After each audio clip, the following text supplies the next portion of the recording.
Mito bíblico del Edén. El árbol del conocimiento y una manzana que nunca existió. El árbol del conocimiento y una manzana que nunca existió. En mayor o menor medida, todos podemos ubicarnos imaginariamente en el jardín del Edén, donde dos árboles míticos desencadenaron la primera polémica del Antiguo Testamento. Por supuesto, nos referimos al árbol del conocimiento del bien y el mal y al árbol de la vida. El Génesis anuncia que una severa prohibición pesaba sobre Adán y Eva, cuya desobediencia también es conocida por todos. Lo que pocos saben es que Dios no los expulsó del paraíso por transgredir su mandato al comer del árbol del conocimiento, sino para evitar que la pareja comiera también del árbol de la vida y con ello igualar su poder. Pero no nos apresuremos.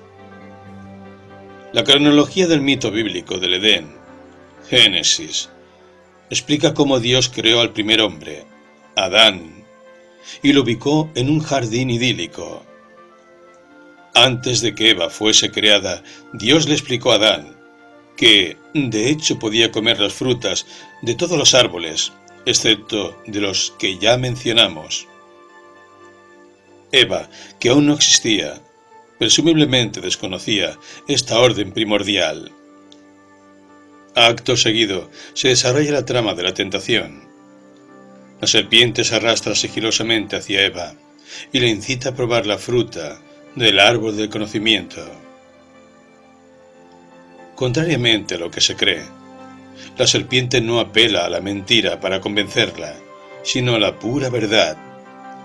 Si ella y Adán prueban el fruto prohibido, conseguirán algo que hasta entonces no poseían: el conocimiento.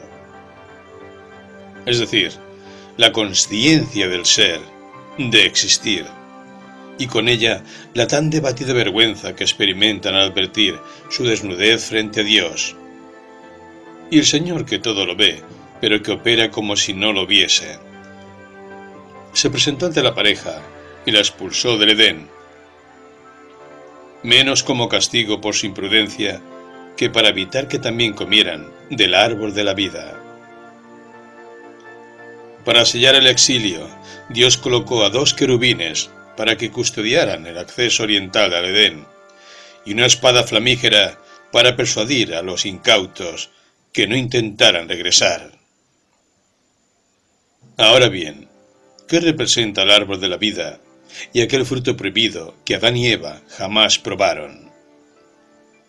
Probablemente se trate de una representación de la eternidad, de la inmortalidad. Previo al escándalo de la transgresión, Dios nunca les promete la vida eterna, de modo que es presumible que el fruto del árbol de la vida fuese un don relacionado con la inmortalidad. ¿Y cuál es aquel conocimiento que se hallaba en la pulpa de la fruta prohibida? Si tomamos en cuenta la actitud posterior de Adán y Eva, el conocimiento adquirido es un conocimiento moral. Hasta entonces ambos eran incapaces de identificar el bien y el mal, y mucho menos de juzgar si un hecho era bueno o malo en sí mismo. Por ejemplo, estar desnudos en presencia del Señor. Ahora bien, aquí nos vemos envueltos en una paradoja exquisita. Si Adán y Eva no eran conscientes de las consecuencias de sus actos, la transgresión del fruto prohibido es completamente irrelevante y hasta inexistente, pues ninguno de los dos actuaba conforme a malas intenciones. Recién cuando la transgresión se consuma, sienten el primer atisbo moral, vergüenza, y con ella la comprensión del acto de desobediencia que habían cometido.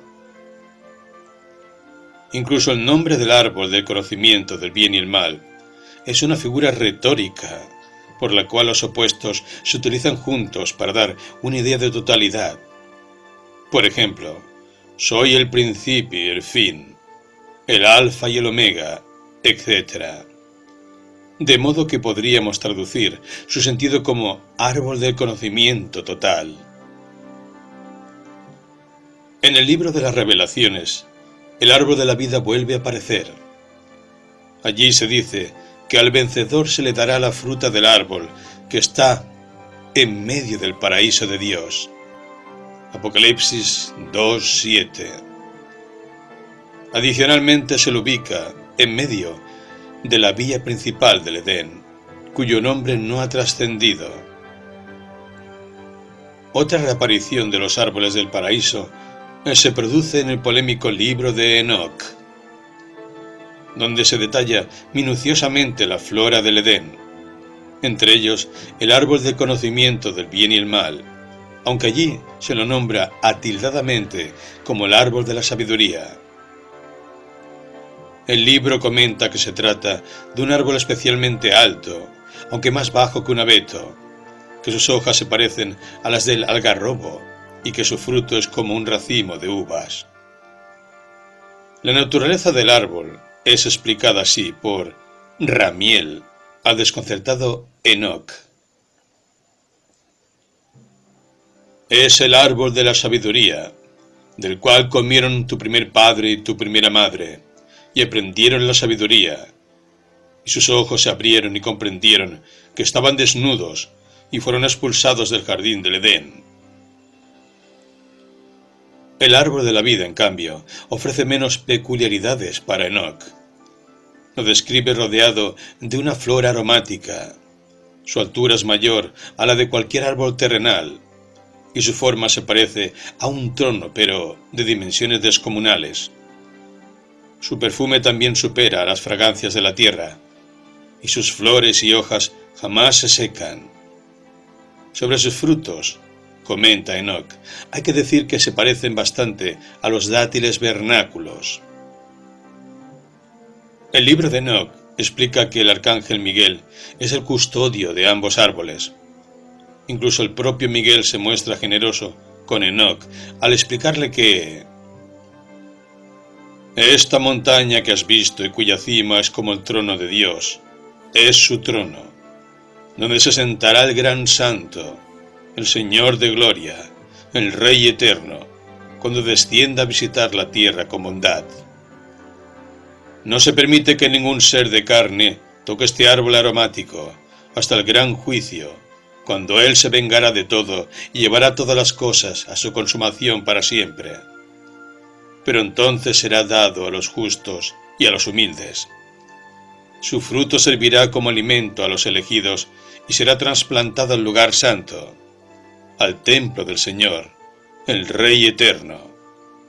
Entonces ellos se regocijarán y estarán alegres. Entrarán en el lugar santo y la fragancia penetrará sus huesos. Y ellos vivirán una larga vida, tal y como la que sus antepasados vivieron. En sus días no los tocará ningún sufrimiento, ni plaga, ni tormento, ni calamidad. Enoc 25:2-6. Ahora bien, el mito del Edén plantea una paradoja por la cual era necesario comer del árbol para entender que se estaba transgrediendo una norma.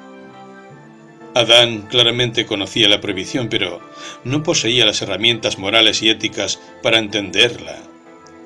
Es decir, si no conocía la diferencia entre el bien y el mal, y menos aún sobre la diferencia entre un acto bueno y uno malo, resulta imposible castigarlo por una transgresión que solo existe cuando el transgresor es capaz de distinguir sus propios actos. En este punto cabe preguntarnos algo acerca de la manzana prohibida, que en realidad jamás existió. La confusión de la manzana y los árboles del Edén tiene mucho que ver con el arte. En general se lo representa como dos grandes manzanos, aunque el Antiguo Testamento no dice nada sobre ellos. Esta libre interpretación del mito del Edén está sujeta a una lectura errónea de la expresión latina lignus scientiae boni et mali, es decir, árbol de la ciencia del bien y del mal, tal como aparece en la Vulgata. Aunque hayan leído equivocadamente la palabra mali, mal, por el sustantivo malum, manzana, cuando en el Génesis nunca se especifica qué clase de árbol es. Para resumir el mito del Edén, podríamos razonar que allí se culpa a dos inocentes por ser como su creador ha decidido que sean, y sobre todo donde las manzanas están paradójicamente ausentes en favor de dátiles y exquisitas uvas.